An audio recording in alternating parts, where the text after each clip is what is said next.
Everyone, कैसे हैं आप सब। रसोवैसा चैनल पर आपका बहुत बहुत स्वागत है। गाइज, मुझे पूरी उम्मीद है आप अपना नाम जब तब ध्यान, बड़ी मेहनत और लगन से कर रहे होंगे। चलिए गाइज, आज हम देखने वाले हैं डीएफ को कैसे पता चलता है कि उनके डीएफ की लाइफ हेल हो चुकी है और वो अपनी डीएफ को तड़प तड़प कर पुकार रहे हैं। चलिए देखते हैं।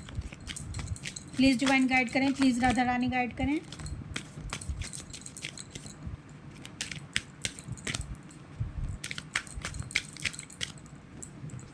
गाइज, ये कार्ड अपने आप गिर चुके हैं। 3 of pentacle, 6 of wands, 10 of pentacle, night of wands, 10 of swords, page of wands, 5 of wands, wheel of Fortune. देखिए गाइज, जब डिवाइन मैस्कुलाइन की लाइफ हेल हो जाती है और इधर डीएफ अपना इनर वर्क कर रही होती है तो इसका डीएम पर बहुत इफ़ेक्ट पड़ता है। किसका? डीएफ के इनर वर्क का। इनकी लाइफ हेल हो रही होती है क्योंकि इन पर कार्मिक अटैक बहुत ज़्यादा हो रहे होते हैं। अभी आपने देखा होगा 2 दिन पहले न्यू मून था, तो जितनी भी डीएफ्स थी जो बैलेंस्ड थी वो भी हिल जाती हैं। मतलब बैलेंस होने पर, इतना अच्छा इनर वर्क करने पर भी वो हिल जाती हैं। क्यों? क्योंकि उनकी जो जो डीएम की एनर्जी होती है उसका सीधा इफ़ेक्ट डीएफ पर पड़ रहा होता है। अब आप कहोगे कि डीएफ पर इसका असर क्यों पड़ता है? क्योंकि दोनों एक सोल हैं और अलग अलग बॉडी में हाफ हाफ सोल है। जब एक सोल पेन में होगी, दर्द में होगी, अपनी अदर सोल को पुकार रही होगी, अपनी हाफ सोल को पुकार रही होगी, तो क्या इसका इफ़ेक्ट उसकी हाफ सोल पर नहीं पड़ेगा। तो आप कहोगे जब डीएफ तड़प रही थी, जब पेन में थी, जब डीएम को पुकार रही थी, जब डीएफ अवेकन हुई थी और अवेकनिंग के प्रोसेस से गुजरते हुए डीएफ ने डीएम को कितना पुकारा है, तो इसका डीएम पर तो कोई असर नहीं पड़ रहा था। डीएम तो अपनी लाइफ में खुश थे, हैप्पी थे, मज़े कर रहे थे।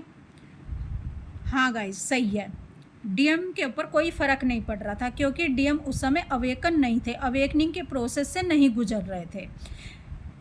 क्योंकि पहले अवेकनिंग के प्रोसेस से किसको गुजारा जाता है? डीएफ को गुजारा जाता है। जब डीएफ अवेकनिंग के प्रोसेस में आकर अपना बहुत अच्छा इनर वर्क कर चुकी होती है या काफ़ी हद तक कर चुकी होती है, 70% कर चुकी होती है, 60% कर चुकी होती है या इससे भी आगे कर चुकी होती है, तब डीएम पर इसका इफ़ेक्ट पड़ना शुरू होता है और वो भी अवेकनिंग के प्रोसेस में पहुंच जाते हैं। यानी जब आप अपना इनर वर्क स्टार्ट करते हो, असर तो तभी से पड़ेगा, लेकिन गाइस किसी भी चीज़ का असर एकदम नहीं पड़ता है, धीरे धीरे पड़ना स्टार्ट होता है। अब जब डीएम दर्द में है, पेन में है, कार्मिक अटैक हो रहे हैं, इनकी लाइफ हेल हो चुकी है, इनकी ईगो की डेथ हो चुकी है और ये अब जी नहीं पा रहे हैं, और अगर इनको किसी की याद आ रही है तो अपनी डीएफ की याद आ रही है। ये तड़प तड़प कर डीएफ को पुकार रहे हैं। जब भी पोर्टल आएंगे, न्यू मून आएगा, फुल मून आएगा, तो सीधा सीधा इसका असर डीएफ पर पड़ेगा ही पड़ेगा। डीएफ अपना बैलेंस खो बैठेगी। अगर डीएम पर कार्मिक अटैक हो रहे हैं तो डीएफ पर भी इसके छींटे पड़ेंगे ही पड़ेंगे। अगर डीएम रातों को जाग रहे हैं, तड़प रहे हैं, डीएफ को पुकार रहे हैं, डीएफ से माफ़ी मांग रहे हैं, dark night of the soul इनकी लाइफ में आ रहा है, तो इसका असर डीएफ पर भी पड़ता ही पड़ता है। डीएफ की एनर्जी लो होना शुरू हो जाती है। अब डीएफ की एनर्जी लो होती है क्योंकि फुल मून का, न्यू मून का, पोर्टल्स का असर सब पर पड़ता है। और ये असर किस लिए पड़ता है? इसलिए पड़ता है कि जो भी आपके अंदर कचरा भरा हुआ है, जो भी आपके अंदर निगेटिविटी भरी हुई है, वो इन पोर्टल्स पर सरफेस हो जाती है, बाहर निकल के आ जाती है। अगर आपके अंदर फियर है तो वो बाहर आ जाएगा, वो आपको दिखाई देगा, समझ आएगा कि मैं फियर से ऑपरेट कर रही हूँ। और ये सब इसलिए होता है ताकि आप इसको रिलीज़ कर सको। भले ही आप रो के रिलीज़ करो, भले ही आप लिख कर रिलीज़ करो, भले ही आप डिवाइन के सामने समर्पित होकर उनके आगे आंसू बहाकर रिलीज़ करो, आप कैसे भी रिलीज़ करो, पर आपको रिलीज़ करना होता है। जब तक आप इस जहर को, इस अपने अंदर के डर को, नेगेटिविटी को रिलीज़ नहीं करोगे तो आप हाई वाइब्रेशन में नहीं आ पाओगे, आपको डिवाइन की एनर्जी नहीं मिल पाएगी। क्योंकि डिवाइन की एनर्जी आपको मिले उसके लिए आप स्पेस बनाया जाता है ताकि आप नेगेटिव एनर्जी को बाहर कर सको और उसकी जगह पॉजिटिव एनर्जी, डिवाइन की एनर्जी आपको प्राप्त हो सके। तो गाइज़ ये सबके साथ होता है। और अगर आपकी लाइफ में सब कुछ अच्छा चल रहा है, अचानक से आपको नेगेटिविटी फील होने लग गई, आपको अचानक से अपने डीएम की बहुत याद आने लग गई, आप अच्छा इनर वर्क कर रहे हो लेकिन उसके बाद भी आप इम्बैलेंस हुए जा रहे हो, आपका बैलेंस नहीं बन पा रहा है और आप अपना काम सही से नहीं कर पा रहे हो, तो इसका मतलब आपके डीएम का असर आप पर पड़ रहा है, उनकी एनर्जी आपको फील हो रही है।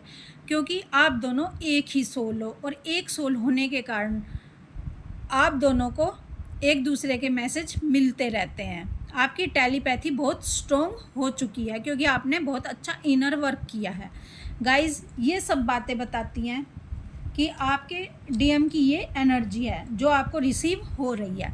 तो आपको करना क्या है, यानी आपके डीएम तड़प रहे हैं, आपको पुकार रहे हैं, आपके लिए रो रहे हैं, वो गिल्ट की एनर्जी में है, वो आपसे माफ़ी मांगना चाहते हैं, आपके पास आना चाहते हैं।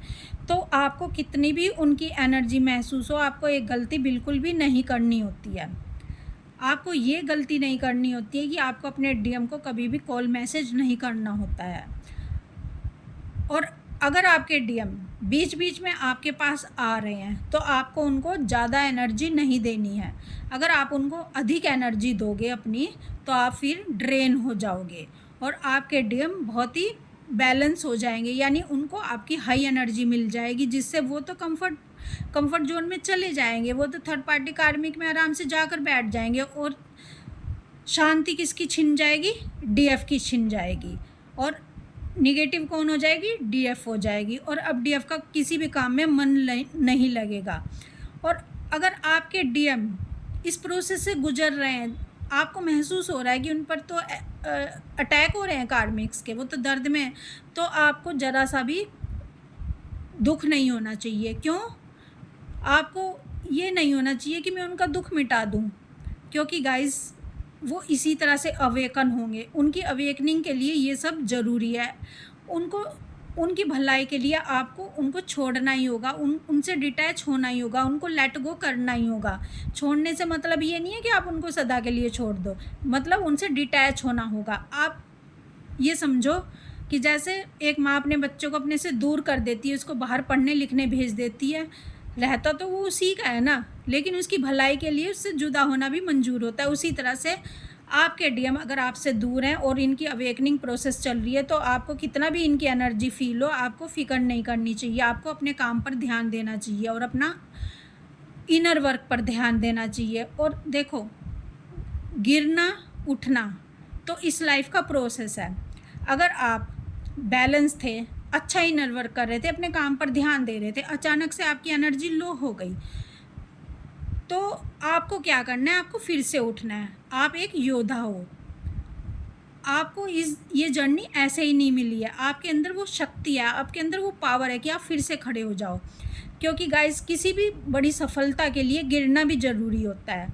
किसी बड़ी सफलता के लिए अगर हमें असफलता नहीं मिलेगी तो हमें सफलता का मज़ा नहीं आएगा, हम सफलता का स्वाद नहीं चख पाएंगे, हमें सफलता का रस नहीं मिल पाएगा। गिरना और उठना और फिर से आगे बढ़ना, यही जीवन का नियम है। एक छोटा बच्चा अगर गिरता है तो वो उठता भी तो है, फिर वो चलना भी तो सीखता है। अगर कोई इंसान साइकिल चलाना सीखता है तो वो क्या गिरता नहीं है कभी भी? गिरना और उठना यही जीवन का नियम है, यही प्रकृति का नियम है। तभी आप कामयाबी की मंजिलों को तय करते हो, तभी आप कामयाब होते हो। ऐसे ही एक डीएफ उठती है, गिरती है और फिर बैलेंस करती है अपने आप को और फिर हाई एनर्जी में आती है। उसी तरह से डीएम को भी लेसन मिलने होते हैं, डीएम भी गिरते हैं, उठते हैं। तो गाइस, किसी के गिरने से आपको दुखी नहीं होना है, क्योंकि गिर गिर के तो आप भी आगे पहुँचे हो ना, गिर गिर के तो आपको भी सफलता मिली है ना। अगर आपके डीएम आपसे कनेक्ट होते हैं ना बीच बीच में, आपकी भले ही वो एनर्जी लेने आए, इसका मतलब क्या है कि आपका जो इनर वर्क है वो काम कर रहा है, उन पर इफ़ेक्ट डाल रहा है और उनको मजबूर कर रहा है आपकी तरफ लाने के लिए। तो गाइस, जब डीएफ को ये पता चल जाता है कि उनके डीएम के साथ ये सब कुछ हो रहा है, तो उनको बिल्कुल भी फिक्र नहीं करनी है। बस अपना इनर वर्क के जरिए ही वो अपने डीएम को अवेकनिंग के प्रोसेस से गुजारते हुए एक दिन रियूनियन में आ पाएंगी। आपका इनर वर्क ही इनको अवेकन करेगा, इनको क्लैरिटी देगा कि इनको लाइफ में करना क्या है, अपनी डीएफ की तरफ जाना है या टॉक्सिक रिलेशन में जाना है, थर्ड पार्टी और कार्मिक की तरफ जाना है। तो गाइज, ये जो कार्ड है ना, व्हील ऑफ फॉर्च्यून का कार्ड, ये बहुत पॉजिटिव कार्ड है और ये बताता है कि आपका भाग्य ज़रूर बदलेगा, आपका भाग्य बदलने वाला है अगर आप हाई वाइब्रेशन में हो। तो गाइज, आपकी जब भी वाइब्रेशन लो होगी तो आपको घबराना नहीं है। लो है तो हाई में ज़रूर आओगे, हाई है तो लो में ज़रूर जाओगे, क्योंकि ये एक नियम है प्रकृति का। तो गाइस, आप अपने डीएम के लिए ये सब कर सकते हैं अगर आप चाहते हैं मेरे डीएम का भला हो, हम दोनों रियूनियन में आएँ। तो गाइस, ये आपके डीएम की एनर्जी और वाकई में जो डीएफ को फील हो रहा है वो डीएम के साथ चल ही रहा है। डीएम की लाइफ हेल हो चुकी है और डीएम पर अटैक हो रहे हैं कार्मिक्स के, और ये अटैक ही इनको अवेकन करते हैं, ये अटैक ही इनको लेसन देते हैं कि डीएफ की तरफ चलो, धर्म के रास्ते पर चलो, उसके पास चलो जहाँ आप संपूर्णता को फील करोगे, जहाँ आप एक सोल हो जाओगे। तो गाइस, आपके डीएम की ये एनर्जी और डीएफ को ये सब करने की ज़रूरत है।